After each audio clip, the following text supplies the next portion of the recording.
Hey, this is Jordan Lejuan with HighExistence.com, and today we're going to be talking about following your bliss. Because the first step is to find it, but then you have to follow it.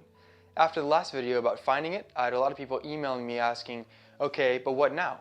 What do I do? I'm stuck in school, I have this job, I have these responsibilities. How do I follow bliss that seems as though it's going to require all of my time and energy? The first thing you have to know is that this is not going to be easy. Finding your bliss is one thing, but following it is a whole other animal. You have to be reckless, ballsy, a bit irresponsible, and you have to know that in the end, this is going to be worth it. The first step to following your bliss is taking that big picture bliss and whittling it down to something you can act upon today. For example, let's say my bliss is that I want to save the environment. That's a pretty tall task. So maybe one of the first things that I would do is go guerrilla gardening around my city, or email a bunch of environmental organizations and ask if I can volunteer for them this summer. It's all about taking that first small step. You just have to get your foot in the door. It doesn't need to be the perfect job for following your bliss.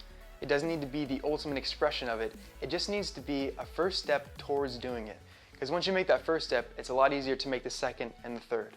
The second step is to do whatever you need to do to make your bliss a reality. You need to become obsessed. Move into your mom's house, quit your job, start eating ramen so you're spending less money. Spend all of your time working on this. You need to be a freak about it. When I dropped out of college to follow my bliss, I moved into my mom's house for 2 years. It wasn't fun. Sorry, Mom. But where I am today is a direct result of doing that.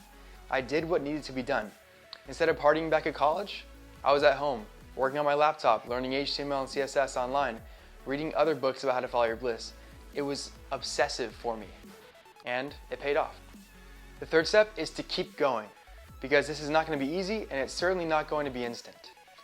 It's going to take a lot of time, patience, and perseverance, but you will get there. And when you do, it's going to be so worth it because you have the rest of your life ahead of you. The rest of your life to follow your bliss. So even if it takes a few years, it's still worth your time. This is the most important thing you could possibly do to make the rest of your life fulfilling. So don't give up on it. The final step is to continually reevaluate what your bliss is. Because as you go along this path, you're going to learn more about you and what excites you. And you're going to be able to get more and more specific as to what that tiny niche bliss is that really gets you going. So, your task for the week is to find an actionable step you can take towards following your bliss and to be reckless about taking that step. There is no better time to follow your bliss than right now. So go do it.